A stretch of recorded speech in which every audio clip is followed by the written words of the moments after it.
अखंड किया।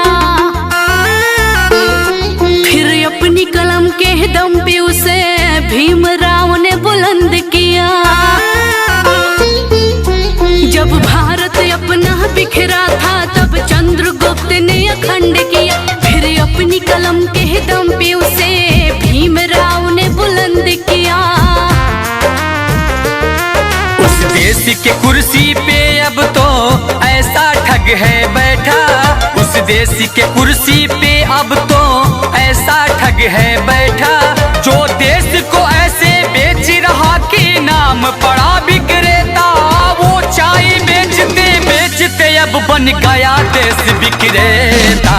आया देश विक्रेता, देखो आया देश विक्रेता। आया देश विक्रेता, देखो आया देश विक्रेता।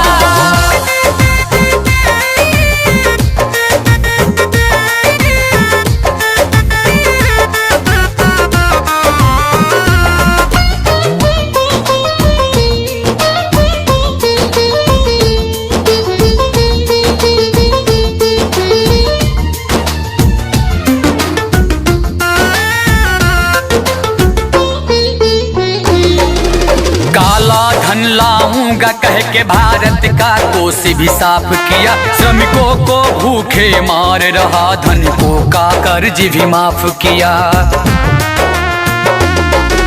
काला धन लाऊंगा कह के भारत का कोष भी साफ किया। श्रमिकों को भूखे मार रहा, धनिकों का कर्ज भी माफ किया। धनिकों का कर्ज भी माफ किया। धनिकों का कर्ज भी माफ किया। लाखों का सूट पहन के भी खुद को फकीर है कहता। जो देश को ऐसे बेच रहा कि नाम पड़ा विक्रेता। वो चाय बेचते बेचते अब बन गया देश विक्रेता। आया देश विक्रेता, देखो आया देश विक्रेता। आया देश विक्रेता, देखो आया देश विक्रेता।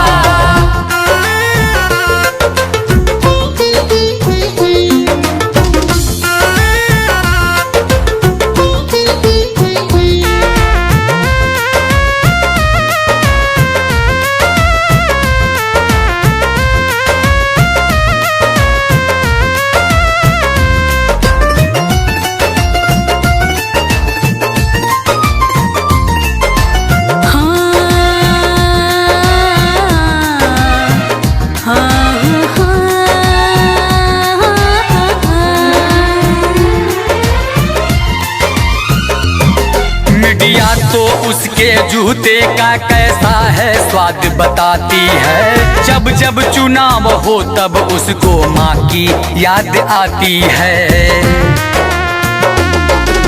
मीडिया तो उसके जूते का कैसा है स्वाद बताती है। जब जब चुनाव हो तब उसको माँ की याद आती है। माँ की याद आती है। माँ की याद आती है।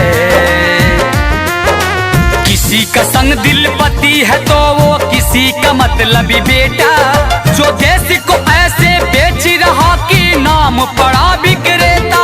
वो चाय बेचते बेचते अब बन गया देश विक्रेता। आया देश विक्रेता, देखो आया देश विक्रेता।